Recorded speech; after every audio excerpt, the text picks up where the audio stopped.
6.3 지방선거 이후 여야 대표를 향한 책임론이 불거진 가운데 지도부 재편을 둘러싸고 진통을 앓고 있는 모습입니다. 네, 또 투표용지 부족 사태로 촉발된 개표소 봉쇄 시위가 닷새째 이어지는 사이 현장 분위기가 하루마다 크게 달라지고 있고 일부 참가자들 사이 갈등 조짐이 드러나고 있다는 분석도 나오고 있습니다.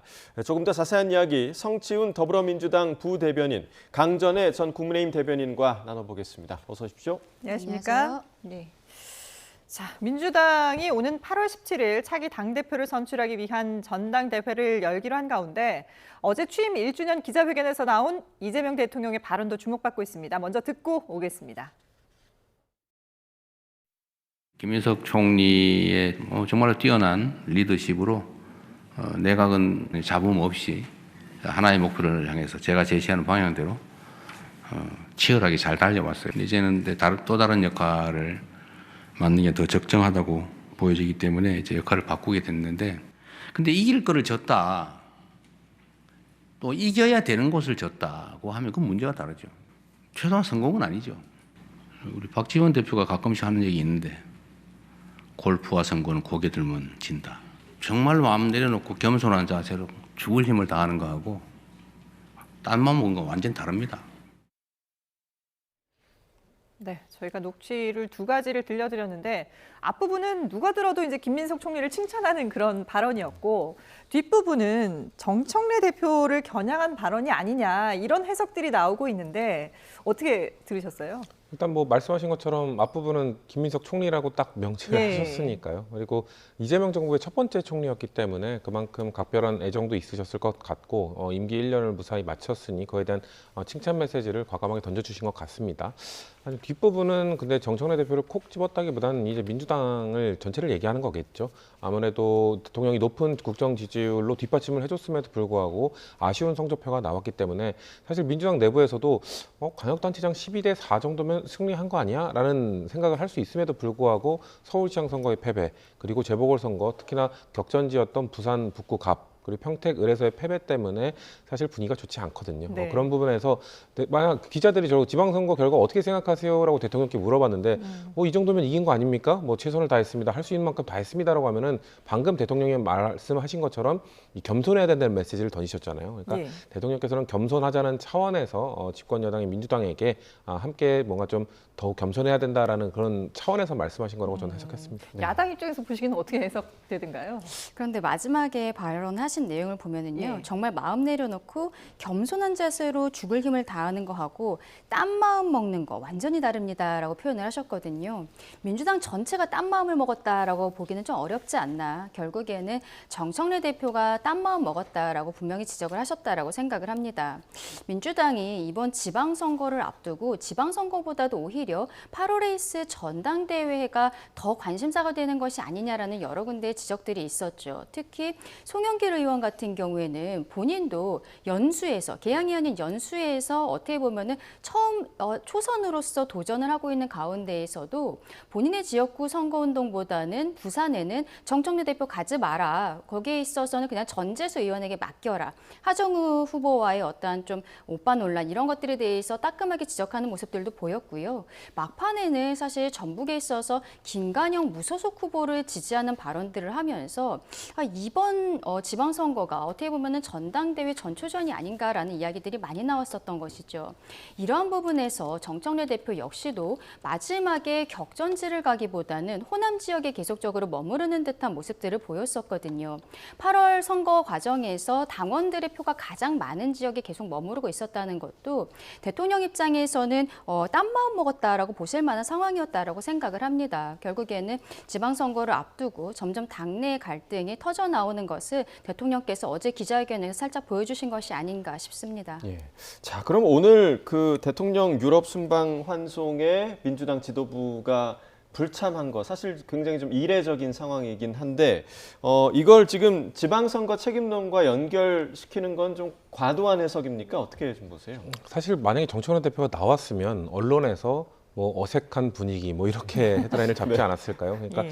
보기 나름일 것 같아요. 지금 대통령실에서는 지금 선관위 문제라든지 뭐 중동 문제라든지 이런 심각한 상황이 있기 때문에 당은 당력에 집중할 때가 있다라는 차원에서 최소화시켰다라고 입장을 표명하지 않았습니까?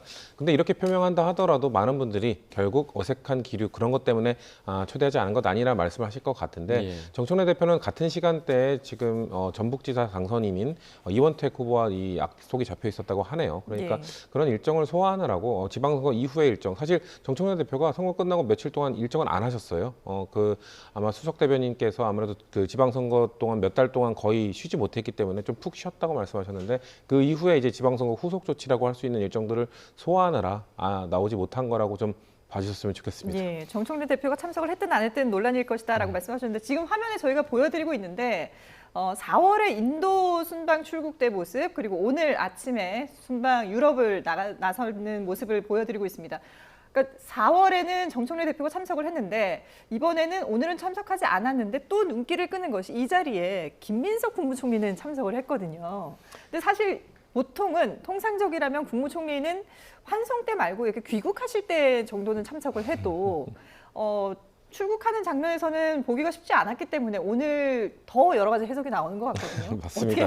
어떻게 보세요? 근데 이제 김민석 총리는 이제 한성숙 지명자가 나왔기 때문에 이제 어떻게 보면 김민석 총리가 임기를 하는 동안 마지막 순방이잖아요. 그렇기 때문에 마지막 순방인 만큼 가실 때 아마 또 귀국 때 가실 것 같은데 가실 때 오실 때 두 번 다 좀 마중을 하러 가는 게 아닌가라고 좀 해석을 해주시면 좋을 것 같습니다. 네. 자, 그리고 이제 민주당 지도부의 상황도 좀 주목할 만합니다. 어제 이현주 최고위원이 최고위원직 사퇴를 전격 선언했는데 워낙에 최고위원직을 수행을 하면서도 정청래 대표에 대한 비판을 계속 해왔던 최고위원 중에 하나이기 때문에 이 또한 정청래 대표를 향한 압박이다. 이런 해석이 좀 나오고 있어요. 어떻게 좀 바라보고 계십니까? 그렇죠. 이현주 의원 같은 경우에는 보수 정당에 있다가 이번에 또 민주당으로 들어가면서 들어가는 과정에 있어서도 인재영입 형태로 들어가지 않았습니까? 대통령과 가까운 정성호 법무부 장관과 연관이 되어 있다라고 알려지고 있는데요. 본인이 민주당 의원으로서 그 의정 활동을 하는 가운데 있어서 한동안 이야기가 나왔었던 ABC 그룹에서 뉴 이재명 그룹을 대표하는 인사가 되었죠. 그리고 최고위에서도 굉장히 강성 발언을, 그러니까 대통령을 감싸는 강성 발언들을 했기 때문에 이러한 부분들은 결국에는 뭐 지방선거의 책임을 통감하면서 본인이 최고위원직을 내려놓는다라고 이야기하고 있지만 정청래 대표가 잘못했기 때문에 이 지도부가 제대로 선거로 승리를 이끌어내지 못했다라고 지적을 하고 있는 모습이 아닌가라고 생각을 합니다. 결국에는 뭐 얼마 남지 않았어요. 사실상 최고위원 임기도 얼마 남지 않은 상황에서 이런 형태의 모습을 보여주는 것은 지도부가 와해되고 있다. 정청래 대표의 리더십이 완전히 지금 무너지고 있다라는 생각이 들고요. 오늘 정 대표는 대통령의 공항 환송 행사에 나가지 않고 전북도지사 당선인인 이원택 당선인과 오찬을 한 것으로 알려지고 있거든요. 이것도 정청래 대표가 결국에는 전면전을 선언한 것이 아닌가라고 생각을 합니다. 이원택 당선인 같은 경우에는 말하자면 친명계의 그 김관영 후보와 이렇게 경선 과정에서도 문제가 있었습니다만 이후에 둘 다 돈과 관련된 문제가 있었어요. 김관영 후보는 본인이 직접 대리비를 청년들에게 주는 모습이 있었지만 이원택 후보 당시 후보 역시도 식사비 대납 의혹이 있었던 것입니다. 식사비 대납을 했었던 그 당사자도 원래 이번 지방선거에 출마하려고 했었는데 이 사람은 바로 컷오프를 시켜버리고 이원택 후보는 몰랐었다라는 본인의 진술만을 근거로 해서 살려준 거예요. 그런데 김관영 후보는 바로 제명처를 했었던 것. 그리고 결론적으로는 이원택 후보가 승리를 하긴 했습니다만 상당히 혼란이 있었죠. 그 혼란은 정청래 대표에 대해서 지역의 민심들, 민주당 당원들이 흔들리고 있다는 것을 보여주고 있다고 생각하거든요. 이러한 상황에서 결국에는 친청계라고 모두가 생각을 했었던 이원택 당선인과 식사를 했다는 것은 본인이 대통령과의 어떠한 갈등 관계에서도 전당대회에 반드시 출마를 해서 승리를 거머쥐겠다는 모습을 보여주고 있는 것이 아닌가라고도 생각합니다. 예. 어쨌든 지금 뭐 전당대회 8월까지 계속해서 민주당 내부에서도 좀 여러 가지 혼란이 있을 것 같습니다. 자, 올림픽 공원으로 가보겠습니다. 닷새째 투표용지 부족 사태에 항의하는 시민들의 농성이 이어지고 있는데요. 준비한 영상 보고 오겠습니다. 확인해야 돼요. 얘기가 다르잖아요. 얘기가 다르잖아요.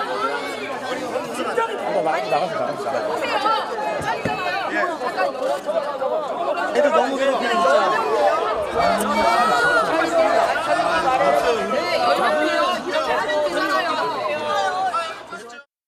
어머님 중도인이지 않아요, 학교? 아니라니까. 증거가 다 있던데. 중독 어디 있어? 우리 엄마 상주 양천 출신인데. 인터넷에 올라오길래 궁금해서. 아, 살다가 시현장 중국 인사를 할 건다 상상도 못했네. 제발. 네, 6.3 지방선거 이후 각 당도 혼란스럽지만 지금 올림픽 공원을 비롯해서 전국적으로 지금 여론 자체도 좀 여러 가지로 혼란스러운 상황입니다. 영상으로 보여드렸듯이 핸드볼 여성 유소년 국가대표 선수들에게 일부 집회 참가자들이 소지품을 검사하거나 가방을 열어서 확인하는 모습도 보여드렸고요. 그리고 이준석 개혁신당 대표를 향해서 어머니가 중국인이 아니냐라는 그런 얘기를 하는 장면도 보셨습니다. 글쎄요, 이게 이제 시위를 하러 오는 그 참가자들이 워낙에 이제 여러 부류들이 섞여 있다 보니까 이런 웃지 못할 일도 벌어지긴 했는데 지금 이 상황 너무 좀 이렇게 장기전으로 가다 보니까 우려들이 많이 나오고 있거든요. 어떻게 그쵸. 보세요? 저런 모습들은 국민들이 볼 때 참 납득하기 어려운 장면들이라고 생각합니다. 저분들이 저 핸드볼 운동을 하는 친구들의 짐을 수색할 권한이 전혀 없죠. 그렇죠. 저런 잘못된 것이고 지금 영상에 나오진 않았습니다만 뭐 경찰들에 대해서도 중국인 경찰 아니냐 뭐 네. 이렇게 예. 물어보는 일도 있었다고 합니다. 지금 저기 시위를 하러 온 분들 중에 저는 순수하게 참정권 침해에 대해서 목소리를 내려온 분들도 있지만 거기에 섞여서 뭔가 교묘하게 계속해서 본인들이 수년 동안 주장해온 부정선거론을 주장하는 분들도 있다고 알려져 있잖아요. 순수하게 참정권 침해를 이야기하는 분들은 저런 행동을 하지 않습니다.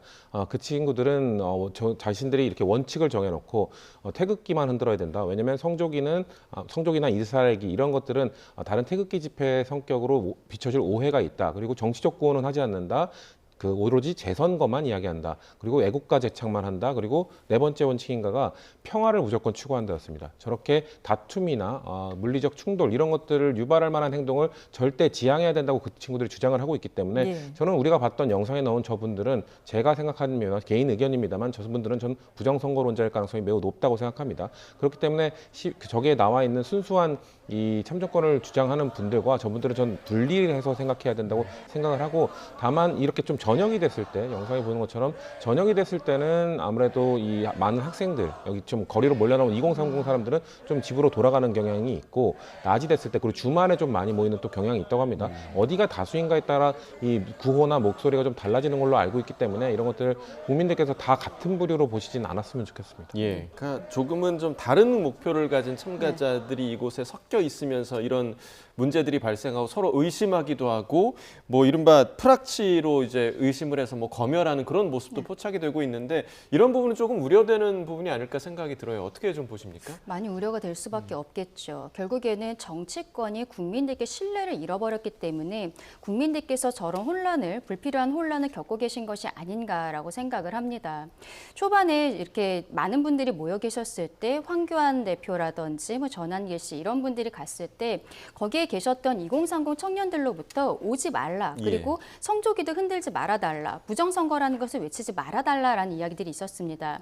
특히 지난 주말 동안에는 많은 청년들이 나오셨는데요. 저도 너무 걱정이 돼서 새벽 2시경에 거기를 생방송으로 보여주고 있는 유튜브를 보니까 마침 제가 틀었을 때 경찰분들이 교대를 하는 시간이더라고요. 근데 경찰분들을 오히려 시민들, 자원봉사자들께서 앞뒤에서 함께 걸어가면서 길을 터주고 옆에 있던 시민들이 박수를 치는 모습들을 보여주셨습니다.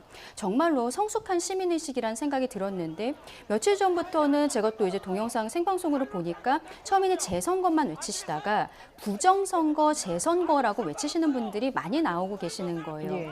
우려가 될 수밖에 없겠죠. 그리고 그 과정에서 사실상 저희 국민의힘 그리고 민주당에서도 의원들마다 뭐 일부 재선거여야 된다, 전체 재선거여야 된다, 혹은 재선거라는 것이 법적으로 불가능한데 국민들의 혼란만 가중시키고 있다. 이런 이야기들이 본물처럼 쏟아지니까 국민들께서는 정치권도 믿지 못하면서 스스로 나오시겠다라고 생각하고 계신 것이 아닌가 싶습니다. 근데 지금 상황으로는 이 일이 하루 이틀 안에 일단락이 되기는 어려운 상황으로 보이고 국민들께 안정감을 가지고 집에서 기다려 주십사라고 말씀을 드려야 되는데 지금 정치권이 그렇지 못하다는 것이 굉장히 우려스럽다라고 말씀드리고 싶고요. 결국에는 여기에 있어서는 빨리 여야가 국정조사와 특검에 대해서 합의를 하는 것이 최선의 최선의 방법이 아닌가 생각합니다. 예. 그러니까 애초에 이번 사태가 벌어지게 된 원인이 어쨌든 일단 1차적으로는 선관위의 안일함이 있을 텐데 그런데 이 선관위가 여러 가지 문제들이 지적을 받고 있습니다. 이미 선거가 시작되기 전부터 선관위 직원들의 휴직이 선거철에 늘어났다가 선거가 끝나고 나면 복직을 한다. 뭐 이런 지적들이 계속 있었거든요. 어떻게 해석을 해야 될까요? 그렇죠. 사실 반대가 돼야 되는 건 아닙니까? 그러게요. 선관위 직원들은 선거는 어차피 딱 정해진 기간에 하는 거잖아요. 예. 정해진 그렇죠. 2027년 선거도 28년 선거도 이미 날짜는 나와 있습니다. 네. 그때마다 하는 일정에 맞춰서 선관위 직원들이라면 사명감을 갖고 책임감을 느끼는 직원들이라면 그때를 피해서 휴가를 쓰고 선거가 아닌 기간에 그때 휴가를 쓰는 거에 대해서 국민들 누가 뭐라고 하겠습니까? 근데 지금 이때만 뭔가 휴가자들이 집중되었고 또 그걸로 인해서 부실한 관리 또 안일한 관리 이런 것들로 이어졌다라는 것이 지금 밝혀졌기 때문에 국민들께서 더 크게 분노하실 수밖에 없을 겁니다. 저는 선관위 사태가 지금 하루아침에 일어난 게 아니라 사실 수년 전, 뭐 4년 전 선거 때도 소쿠리 투표 이런 문제가 지적됐음에도 불구하고 사실 선관위의 독립성이라는 이 방패막 이것 때문에 사실 정치권이 너무 선관위를 뭐 건드리지 못했던 게 아닌가라는 자성도 좀 하게 되고요. 정치권이 너무 선관위를 개혁할 수 있는, 바꿀 수 있는 기회를 우리도 실기한 게 아니란가는 반성을 다시 하게 됩니다. 다만 이제라도 지금 그 선관위를 어떻게든 개혁을 해야 되는데 지금 그 휴가를 쓰는 행태나 지금 수년 동안 해왔던 행태를 봤을 때 선관위 자체적으로 자정작용에 의해서 할 수 있는 이 마지노선은 이미 넘었다고 생각하기 때문에 선관위를 거의 해체에 가까운 해산을 시키고 다시 모집을 해야 될 정도의 수준에 가까운 그 정도의 뒤바꿈을 하지 않는다면 국민들께서는 어떠한 대책을 내놔도 믿어주시지 않지 않을까 그런 걱정이 듭니다. 예, 선관위의 존재 이유를 스스로 부정하는 그런 통계가 아닌가 좀 생각이 들고 또 이번에 투표용지 그 부족 이 문제뿐 아니라 이후에 선관위가 지금 이 사태를 어떻게 파악하고 있는가 이 네. 부분도 좀 문제가 많이 됐어요. 그러니까 얼마나 많은 투표소에서 투표용지가 부족했는가 이 통계를 내는 과정에서도 뭔가 정확하게 통계가 잡히지 않았던 것 같더라고요. 그렇죠. 5일경에는 뭐 한 50군데 정도라든지 8일에는 91곳으로 늘어나고 있고요. 이런 것들이 선관위가 이번 선거뿐만이 아니라 지난번 선거 그리고 그 이전에도 계속적으로 선거 관리를 제대로 못했었던 것이 아닌가라는 생각이 들 수밖에 없는 것이죠.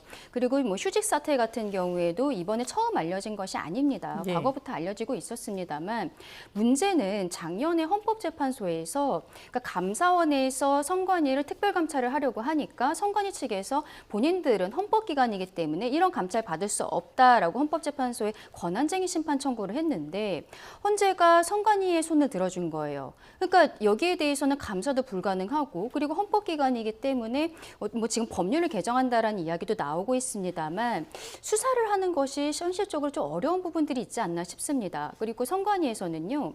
이번 사태에 대해서 본인들이 자체적으로 진상규명위원회라는 것을 만들겠다. 네. 다만 위원들은 외부위원으로 하겠다라고 이야기를 하고 있는 것도 저는 좀 껄끄럽다고 생각이 드는 게 그러니까 우리가 기존에 가지고 있는 공권력들, 수사기관의 수사는 계속적으로 받지 않겠다는 의견을 내고 있는 것이 아닌가 싶습니다. 마지막에 선관위원장이 이제 토요일에 사퇴를 하면서 그 본인과 그리고 사무총장이 사퇴를 하고 그때는 국회 국정조사에 대해서 협조하겠다는 이야기를 했거든요. 근데 이 두 분이 사퇴를 했기 때문에 다음번에 있는 다른 직원들이 여기에 대해서 협조를 할지도 의문점들이 있는 것이죠. 지금 뭐 한동훈 의원 같은 경우에는 감사원의 감사 범위에 선관위도 넣겠다. 이런 법률 개정을 1호를 하겠다고 이야기하지만 말씀드린 것처럼 작년에 권한쟁의 심판 청구 결정이 있었기 때문에 쉽지는 않을 것이라고 봅니다. 결국에는 지금 국정조사와 특검을 통해서 자료 수집을 하고 이 사안에 대해서 헌법재판소에 헌법소원이 이미 들어가 있는 거거든요. 그러면 헌법재판소가 빠르게 결정을 내려줘야 되는 상황이 아닌가. 이제는 초반에는 민주당이 여기에 대해서 뭐 특검이라든지 국정조사에 대해서 명확하게 이야기를 하지 않는 모습을 보였던 것은 더 이상 지적하기는 어려운 상황이 되었다라고 생각하고요. 여야 없이 빠르게 수사가 되고 여기에 대한 헌법재판소의 결정을 기다리는 것 그리고 그 과정에 있어서 국민들께 대한민국의 시스템을 믿어주시고 집으로 돌아가 달라고 말씀드리는 것이 정치권의 책무가 아닌가 생각합니다. 예. 정치권에서도 여러 가지 그 선관위를 쇄신할 수 있는 방안들을 내놓고 있는데, 네. 그러니까 말씀하신 지금 국정조사와 특검 외에는 방법이 없다고 보시는 거군요. 결론적으로는 개헌을 해야 되는 거거든요. 예. 그런데 개헌이라는 것은 너무나 절차가 복잡하기 때문에 지금으로서는 자료 같은 것을 받을 수 있는 게 국정조사와 특검 정도라고 볼 수밖에 없어서 빠르게 지금 국정조사 특검이 이루어져야 된다라고 말씀을 드리는 거고요. 개인적으로는 지금 선관위원장과 사무총장이 사퇴를 했습니다만 네. 사안의 중대성을 보았을 땐 이 두 명에 대해서는 출국 금지 조치가 빠르게 내려져야 되는 것이 아닌가 이런 생각도 합니다. 예. 예, 그럼 민주당에서는 지금 어떤 방안을 좀 생각을 하고 있는 겁니까? 일단 기본적으로 국정조사 특검 예. 저희는 다 받자는 입장이고요. 일단 정치권이 빨리 모여야 됩니다. 예. 일단 이 사건을 좀 규명하는 일과 대책을 마련하는 일 두 가지가 동시에 이루어져야 되는 거거든요. 근데 장동혁 대표의 지금 입장이 어떻습니까? 전면 재선거를 내세우면서 전면 재선거가 이루어지지 않으면 협상이 임하지 않겠다는 듯한 태도를 보이고 있단 말이에요. 이거 매우 잘못된 겁니다. 저는 지금 이 재선거와 관련된 그리고 이 순수하게 나와 있는 뭔가 이 선관위에 대한 분노 이게 막 뒤섞여 있거든요. 그렇기 때문에 이것들을 악용하는 세력들이 있다. 부정선거 제가 아까 처음에 말씀드렸던 부정선거 세력이 있고 저는 장동혁 대표도 이걸 악용하고 있다고 생각합니다. 장동혁 대표 사실 지방선거 직후 본인에 대한 거취 문제가 압박이 오자 본인의 이 당력을 지금 여기다가 쏟아야 된다. 지금 이것과 관련돼서 전면 재선거를 해야 된다. 사실 들어줄 수 없는 일을 들어줄 수 없는 요구를 이 집권 여당에 요구를 하면서 그걸 들어주지 않기 때문에 끝까지 투쟁해야 된다라는 이 메시지로 가면서 본인의 거취를 지금 일부러 결정 안 하고 계속 당권을 유지하려는 그 속셈을 보여주고 있다고 저는 보거든요. 대통령이 지금 이거에 대해서 재선거를 하라 마라 권한도 없습니다. 이거는 오로지 사법부 내지는 선관위에만 권한이 있는 상황이기 때문에 이거에 대해서 여야가 모여서 이런 상황이니 우리는 무슨 대책과 무슨 규명을 위한 노력을 해야 될지 일단 만나야 되는데 장동혁 대표가 계속해서 전면 재선거 우선이다. 네. 이렇게 내세우는 거는 전 아무리 봐도 속셈이 다른 데 있다라는 생각을 지울 수가 없습니다. 예. 말씀하신 것처럼 이제 장동혁 대표가 시위 현장을 찾았고 그리고 오늘도 이제 기자회견을 했습니다. 전국 재선거 말씀하신 것처럼 재선거, 뭐 특검, 사전투표 폐지 요구 이런 주장들을 하고 있는데 도대체 이제 장동혁 대표는 어떤 목표를 가지고 이런 발언들을 하는 건지 당에서는 어떻게 보고 계세요? 저는 개인적으로는 장동혁 대표가 본인의 위치 때문에 이렇게 강한 발언들을 하고 있는 것도 사실이라고 생각을 합니다. 다만 지금 장동혁 대표가 이야기하고 있는 것은 법적으로 지금 현재로서 가능하다라고 하기보다는 지금 나와 있는 2030 청년들이 하고 있는 말씀들을 전달하는 과정도 분명히 있다라고 생각을 하거든요. 현재로서는 재선거는 당장 할 수 없다라고 말씀을 드린 것이 처음에 그 투표한 날 저녁에 장동혁 대표가 중앙선관위와 서울시 선관위를 차례로 방문을 하면서 강하게 항의를 했고 그러니까 선관위에서 밤 12시부터 회의를 시작을 해서 새벽 4시경에 결론을 이야기했는데 이번 사안에 대해서는 재선거를 할 수 있는 사안은 아니다라고 분명하게 결론을 내렸습니다. 이미 선관위의 결정이 있기 때문에 뭐 바로 재선거가 들어갈 수 있는 것은 아니죠. 지금 소청을 하고 그다음에 법원의 판단 같은 것도 있어야 되는 상황이라고 생각을 하고 그 과정에서 제가 앞서 말씀드린 것처럼 수사 등을 통해서 자료 확보 같은 것들이 중요한 상황이라고 생각을 합니다. 그러면 장동혁 대표는 지금 당장 이미 선관위에서 재선거를 할 수 있는 사안이 아니라고 결정을 내렸음에도 불구하고 저렇게 이야기하고 있는 것은 본인이 최근에 있어서의 정치적인 혼란스러운 입지 이런 것들에 대해서 본인을 중심으로 이 사안을 풀어나가겠다라고 의지를 보이고 있는 것으로 보는데요. 저도 일부는 동의하는 부분이 있습니다. 왜냐하면 민주당에서도 지금 특검 받겠다라고 이야기를 하고 있습니다만 민주당은 과거에도 통일교와 관련한 이슈가 있었을 때 국민적인 여론이 좋아지지 않으니까 특검 받겠다고 했어요. 근데 그때 갑자기 신천지 사건도 함께 특검을 하겠다라고 하면서 결국에는 특검도 이루어지지 않았고 전재수 의원 같은 경우에는 부산시장 당선인이 되어버리는 상황이 되었거든요. 이러한 상황에서 민주당과 국민의힘이 특검의 범위라든지 이런 것들을 조율하는 가운데 있어서 원내 지도부도 중요하겠습니다만 당대표가 하루 이틀 자리를 비우는 것이 저는 불가능하다고 생각을 합니다.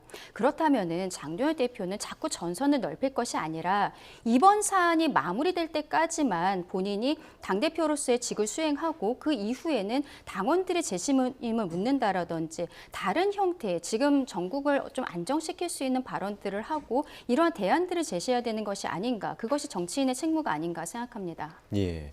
자, 그리고 이제 이 투표용지 부족 사태 이후에 재선거를 요구하는 장동혁 대표에 대해서 지금 서울시장에 당선이 된 오세훈 서울시장 어떤 의견일지 좀 궁금한데요. 이 부분 함께 듣고 이야기 이어가겠습니다. 재선거를 장동혁 대표 입장에서 뭐 얘기하는 거야. 뭐 정치적인 구호로 네.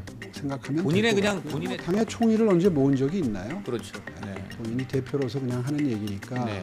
뭐 그거는 구호로서 네. 기능한다고 보면 될 것이고요. 네. 뭐 현실적으로 보면 이번에 그 투표지 부족 사태가 생겼던 곳의 숫자라든가 이런 걸 볼 때 그렇죠. 네. 아마 결과에 영향을 미치기에는 격차가 한 6만 표 이상 벌어졌지 않습니까? 네네.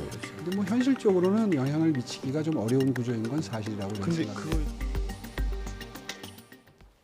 자, 정치적 구호라고 얘기는 했지만 그래도 내심 좀 장동혁 대표가 지금 재선거를 외치는 부분에 대해서는 속으로는 달갑지는 않을 것 같아요. 오세훈 시장 입장에서는요. 그렇죠. 불편하겠죠. 예. 왜냐하면 선거 기간 내내 사실 장동혁 대표, 장동혁 지도부와 거리두기를 하지 않았습니까? 그런 것들은 그런 전략이 좀 유효했기 때문에 오세훈 후보가 당선된 거다라는 분석들도 있었습니다. 그렇기 때문에 오세훈 당선인 오세훈 시장 입장에서는 지금 갑자기 지도부가 지금 집권 여당이 전면 재선거를 요구하고 있는 것도 아니잖아요. 예. 패배한 측에서 사실 정원호 후보는 승복을 했습니다. 예. 사실 선거 무효 소송을 할 수 있는 거는 패배한 정원호 후보거든요. 근데 정원호 후보가 승복을 했기 때문에 이 상황에서 승리를 한 진영에서 갑자기 전면 재선거를 하자. 저는 부분 재선거는 검토할 필요가 있다고 생각합니다. 지금 오세훈 시장이 말한 것처럼 현실적으로 영향을 미치기 어려운 표차, 6만 표차 이런 거기 때문에 22개소 지금 점점 늘어나고 있죠. 최종 몇 개소가 될지 모르겠습니다만 투표용지 부족으로 투표가 중단된 투표소 그리고 투표용지를 당일 재공급한 투표소 그런 것들은 공직선거법 좀 위반으로 보여지기 때문에 그리고 혹시나 이 투표 지연 때문에 6시 이후에 출구조서가 발표된 이후에 투표가 이루어진 투표소 저는 그런 투표소들은 이 참정권 침해가 분명하다고 저는 개인적으로 보기 때문에 네. 그런 부분들에 대한 일부 재선거는 검토를 할 필요가 있다고 생각합니다. 하지만 저렇게 장동혁 대표가 전면 재선거를 요구하는 거는 오세훈 시장이 봐도 이거는 누가 봐도 정치적 목적이 있다. 제가 아까 말씀드린 것처럼 장동혁 대표의 거취 때문에 저런 것 아니냐는 의구심을 지울 수 없는 상황이기 때문에 오세훈 시장 입장에서도 같은 정당에 있는 사람이기 때문에 참 불편한 상황이고 곤란한 상황일 거라고 보고 있습니다. 예. 그러니까 이 장동혁 대표가 주장하는 재선거는 사실 당론은 아닌 거잖아요. 그렇습니다. 당론을 이게 뭐 회의를 하거나 이럴 그 당의 분위기는 없는 건가요? 일단은 빨리 정해야 되는 것은 예. 사실이라고 생각을 합니다만 지금은 각자 생각하는 바가 다른 것이 문제가 아닌가 싶고요. 다만 내일 저희가 당에서 이제 원내대표 선출이 있기 때문에 그 과정에서 자연스럽게 이 부분에 대해서는 이야기가 나올 것이라고 생각을 합니다. 개인적으로 여야가 빠르게 이 부분을 합의를 해야 된다고 생각을 하는데요. 오세훈 시장이 이야기하고 있는 것은 결국 본인의 선거에 있어서 6만 표 정도 차이였기 때문에 내 사건에 있어서는 재선거가 공직선거법상 선거에 영향을 끼친 경우가 아니기 때문에 본인 사건은 아니다라고 이야기를 하고 있는 것으로 보이지만 네. 기초의원들 같은 경우 그렇지 않을 수가 있거든요. 근데 문제는 아까 투표용지 말씀도 하셨습니다만 투표용지가 부족했기 때문에 투표소에 왔다가 그냥 돌아가신 분들도 많아요. 이분들에 대한 집계를 어떻게 할 수 있을지도 그렇죠. 지금 현실적으로 가능한 것인가에 대한 질문들도 있는 거거든요. 그리고 이것도 결국에는 어떤 형태로 이 투표용지가 갑작스럽게 원래 그 전날에 준비가 되어야 되는데 그날 준비가 되었고 이런 것들도 수사를 통해서 이루어져야 되는 것입니다. 하루 이틀 안에 마무리될 수 있는 건 아니에요. 다시 말씀드리지만 결국에는 국민들께서 답답하셔도 조금은 대한민국의 이 사법 시스템을 믿고 기다려 주십사라고 이야기를 해야 되는데 오히려 정치권에서 재선거 그리고 지금 사전투표 폐지에 대해서도 이야기를 하고 있는 네. 부분이 있거든요. 장동혁 대표가. 이거는 사전투표와는 사실상은 관련이 없습니다. 투표용지는 본투표에서 문제가 되었었던 것이고 사전투표 문제는 또 나중에 다른 이슈로서 열어보니까 몇 군데 지역구에서 특이하게도 같은 숫자가 나왔더라라는 것들이 문제가 되고 있는 거거든요. 근데 이것은 그 다음에 진행을 해야 되는 상황인데 장동혁 대표가 본인의 거취 문제들과 연결을 해서 전선을 넓히고 있다는 생각을 지울 수는 없는 것이죠. 본인이 당대표로서 여기에 대해서 책임감 있게 국민들께 말씀을 드려야 그 다음에 본인의 정치적인 삶의 그 길도 보이지 않을까. 지금으로서는 무책임하다라고 말씀드리고 싶습니다. 예, 자 조금 전에 이제 언급을 해주셨지만 지금 국민의힘 같은 경우는 원내대표가 누가 선출될 것인가 이 부분도 상당히 좀 중요한 사안이라고 생각이 드는 게 아마 이 투표수 부족과 관련해서 당론을 모으는 게 새 원내대표의 첫 번째 과제가 되지 않을까라는 생각도 좀 듭니다. 김도읍, 정정십, 성일종 의원이 지금 출사표를 던졌는데 당내 의원들 분위기가 좀 어떻습니까? 일단 정전식 의원 같은 경우는 이전부터 원내대표 선거를 준비해 왔다라고 이야기가 되고 있습니다. 그런데 이분이 이제 세 분 중에서는 가장 찐윤 뭐 이렇게 분류가 되고 있는 것도 사실이거든요. 그래서 뭐 정전식 의원이 만약에 원내대표로 선출이 된다면 장동혁 대표 체제에 오히려 힘을 실어주는 것이 아니냐 이런 얘기들도 나오지만 저는 그렇지는 않을 것이라고 생각을 합니다. 왜냐하면은 결국에는 저희가 이번 지방선거에서 서울시장 선거는 승리를 하긴 했습니다만 장동혁 대표 체제와는 좀 거리를 두면서 승리를 했던 부분들이 있고 그리고 재보궐선거에서 승리한 분들도 어떻게 보면 당 지도부와는 약간 좀 거리가 있었던 분들이 당선이 된 것이 사실이거든요. 그렇다면은 결국에는 여기에 대해서는 저희 당원들, 국민들께서 국민의힘이 나가야 될 방향에 대해서 이미 결정을 해주셨다라고 생각을 할 수밖에 없고 원내대표 선거에서도 그런 이야기들이 나오지 않을까 싶습니다. 다만 속도감에 대해서 그리고 특히 한동훈 의원이 지금 당선이 돼서 들어왔기 때문에 이 복당을 언제 시킬 것인가 이야기들이 계속 나올 수밖에 없겠죠. 이런 부분에 있어서의 속도감에 있어서의 차이는 있을지언정 변화와 그리고 장동혁 지도부와의 거리에 대해서는 아마 세 명의 후보가 비슷한 형태로 발언들을 하게 되지 않을까 싶습니다. 예. 뭐 저희가 이제 앞서 민주당 당내 상황도 살펴봤고 국민의힘 당 상황까지도 짚어봤습니다. 뭐 어쨌든 지금 여야 모두 혼란스러운 상황이고 그리고 이 투표 용지 부족 사태 역시 상당히 이제 장기간 이어질 그런 조짐을 보이고 있는데 여러 가지 우려 속에 좀 해결이 빨리 진행이 되기를 기대를 해보겠습니다. 자, 그런 가운데 어제 청와대 영빈관에서 열린 이 대통령의 취임 1년 기자회견. 이 자리에서 이재명 대통령 특유의 농담이 주목을 받기도 했는데요. 들어보고 오겠습니다. 우리 한성숙 총리 후보로 선택하는 과정도 꽤 고민이 적지는 않았는데 결론은 일할 사람으로, 그냥 일만 할 사람으로. 정치적 요소는 당이 잘 해결해 주겠죠. 정말 열심히 하시고 잘하세요. 그 공무원들이 좀 괴롭다고 하더라고요. 그 괴로움을 다른 공무원들도 좀 느끼게 해주고 싶습니다. 네. 공무원들에게도 괴로움을 좀 느끼게 해주고 싶다라고 이제 농담식으로 얘기를 했는데 어쨌든 한성숙 후보가 그만큼 일을 열심히 한다 이런 부분을 칭찬을 한 거잖아요. 그렇죠. 그러니까 사실 대통령께서 말씀하셨습니다만 한성숙 그 지명자와 그리고 사실 하마평의 정성호 장관이라든지 그리고 강훈식 비서실장 이런 분들이 오르락 내리락 했었잖아요. 근데 사실 그 한성숙 지명자 아닌 다른 두 분을 예측하는 분들이 더 많았었거든요. 그럼에도 불구하고 한성숙 지명자를 한 이유에 대해서 명확히 설명하신 것 같습니다. 사실 이재명 정부의 첫 번째 총리가 김민석 총리였고 정치인 출신이잖아요. 국회의원이었기 때문에 정치인 총리가 아닌 아무래도 좀 관리형, 좀 일을 할 총리를 하겠다라는 거를 명확히 보여주신 것 같습니다. 왜냐하면 정성호 장관과 강훈식 비서실장은 또 정치인 출신이기 때문에 두 번 연속 정치인 총리를 하는 것보다는 이번만큼은 이재명 정부가 내세우고 있는 것이 중도 실용주의, 뭔가 실용적으로 일을 많이 하는 정부, 일을 열심히 하는 정부를 표방하고 계시기 때문에 그 성격에 맞춰서 한성숙 후보자가 아무래도 장관 시절 일을 좀 많이 하기로 또 소문이 들려오더라.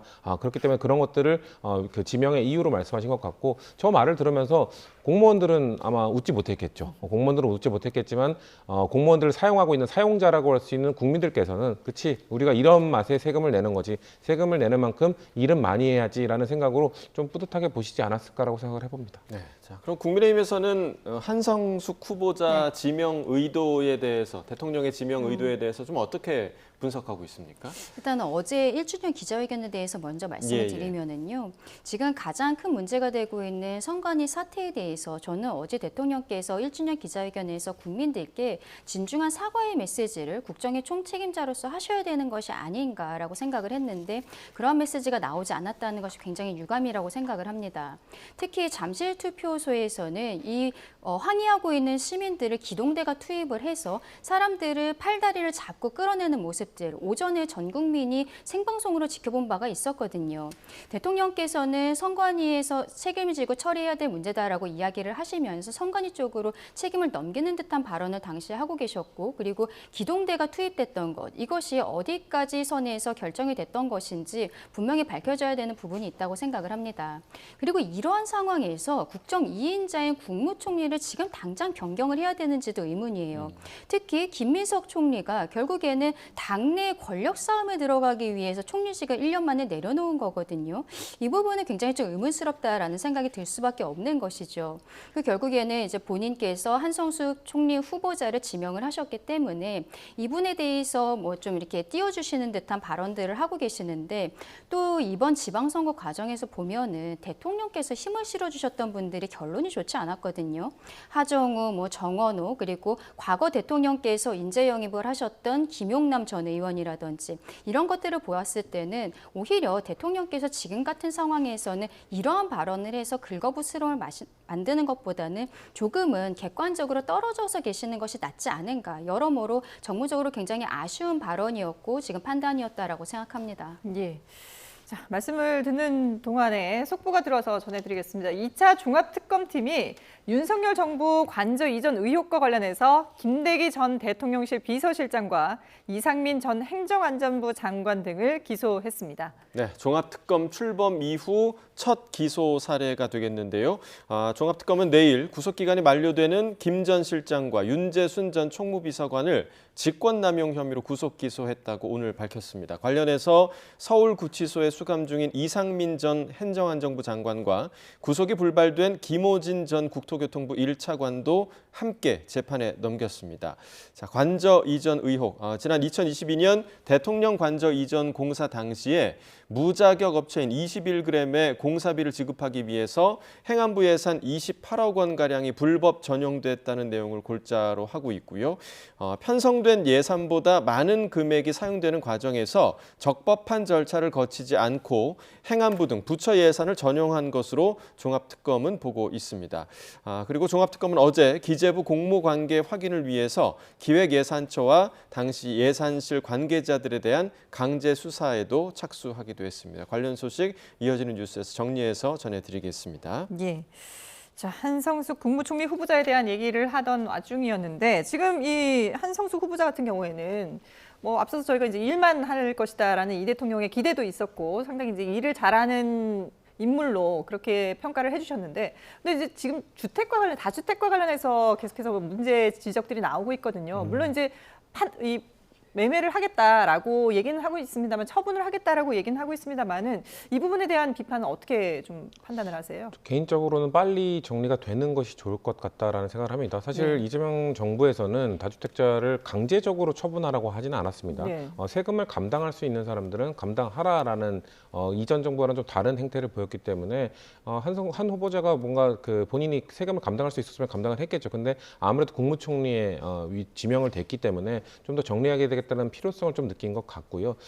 그리고 아마 우리가 알고 있다시피 장관이었잖아요. 그렇기 때문에 장관 청문회 때 상당히 많은 것들이 검증되고 그때도 아마 문제 제기가 됐던 것들이 있을 겁니다. 그런 것들에 대해서 아마 총리 청문회 때 또 비슷하게 문제 제기가 될 것이기 때문에 그래서 좀 재빠르게 이 다주택과 관련된 문제는 본인이 해결하고자 하는 것 같은데, 글쎄요, 그렇다고 해도 시장 가격보다 너무 동떨어진 가격을 빨리 팔기 위해서 내놓을 경우 시장 가격에 또 혼란을 줄 수도 있는 부분이 있기 때문에 본인이 좀 조심스럽게 최대한 좀 빠르게 좀 정리하는 것이 좀 필요하다고 생각됩니다. 네, 그리고 어제 기자회견에서 이제 궁금했던 점 중 하나가 공소 취소와 관련해서 이재명 대통령이 어떤 의견을 내보일 것인가 관련 질문이 있었고, 지금 이 한동훈 의원 같은 경우는 만약에 이재명 대통령이 자기 사건 공소 취소를 하면 탄핵에 나설 것이다, 이렇게 상당히 좀 강경한 내용을 SNS에 올렸더라고요. 그렇죠. 대통령께서는 이번 지방선거 결과에서 결국에는 본인에 대한 공소취소 특검법이 특히 2030 공정을 중시하는 세대에게 굉장히 네거티브한 이슈였다는 이러한 이야기들에 대해서 전혀 듣고 계시지 않다. 그리고 그만큼 어떻게 보면은 반드시 본인에게는 필요하고 해야 되는 역할이다라고 생각을 하신 것 같습니다. 특히 어제 굳이 이러한 이야기들을 강하게 하신 것은 8월 레이스 전당대회에서 아마도 또 친명계로 분류가 되는 후보들이 나올 거잖아요. 그러면은 그 후보들이 전당 전당대회에 있어서의 공약, 마치 정청래 대표가 지난 전당대회 때 뭐 추석 밥상에 어떤 것을 올리겠습니다라고 이야기를 한다. 그때는 검찰개혁에 대한 이슈였었죠. 네. 이런 걸 올린 것처럼 대통령의 공소취소 특검법 반드시 관철시키겠습니다. 이게 전당대회 공약으로 올라가기를 원하신 것이 아닌가라는 생각이 듭니다. 근데 이게 선거 바로 전날에도 검찰총장 직무대행의 업무보고 과정에서도 대통령께서 검찰이 완벽하지 않다, 잘못된 것은 취소하고 사과해야 된다라고 말씀을 하신 것이 어제도 똑같이 이야기가 나온 것이죠. 이것은 결국에는 대통령께서 민심을 거스르는 모습을 보여주고 계신다라고 생각을 할 수밖에 없고요. 만약에 이것이 강행이 된다면 그것이 가지고 올 전국의 후폭풍들은 대통령께서 오롯이 감당하셔야 될 것이다라고 생각합니다. 예. 민주당에서는 어떤 입장이신가요? 어째 대통령이 지극히 상식적인 발언을 하셨다고 생각합니다. 법과 상식에 따라 이루어질 것이다. 문제가 있다면 취소될 것이고 문제가 없다면 취소하지 않고 그냥 진행될 것이다. 이렇게 말씀하셨잖아요. 예. 그리고 대통령에게 지금 권한이 있는 게 아니잖아요. 근데 대통령이 어제 말씀하신 게 이겁니다. 특검으로 가는 게 그래도 중립적이지 않겠느냐. 저는 대신에 당에서도 이제 특검의 권한과 관련된 논의를 이어가기로 했잖아요. 네. 그래서 공소취소 권한은 드러내는 게 좀 맞다고 생각합니다. 그래서 대통령이 말씀하신 대로 법과 상식에 따라 그 말은 즉슨 이제 순리대로 가야 됩니다. 그러면은 만약에 순리에 따라서 국정조사 때 나왔던 각종 의혹들을 특검이 밝혀내서 사법부로 하여금 뭔가 유죄를 받아낸다. 검찰들이 정말 조작 기소한 게 사법부의 판단에 의해서 유죄가 드러난다면 그러면은 공소기간은 자연스럽게 이어지는 것이거든요. 그거에 대한 권한과 실무 주체는 결국 저는 사법부에 있거든요. 한동훈 의원은 그렇다면은 만약에 제가 말한 순리대로 이어가서 특검이 밝혀내고 사법부가 유죄 판결을 내리고 그런 다음에 사법부가 공소기각을 하면은 그럼 조희대 대법원장 탄핵할 겁니까? 뭔가 대통령이 뭔가 공소취소와 관련된 발언을 한 걸 꼬투리를 잡는 거를 넘어서서 좀 왜곡해서 이런 것들을 공격하는 거는 좀 부당하다고 생각합니다. 예, 알겠습니다. 네, 지금까지 성치훈 더불어민주당 부대변인 그리고 강전의 전 국민의힘 대변인과 함께했습니다. 두 분 말씀 잘 들었습니다. 감사합니다.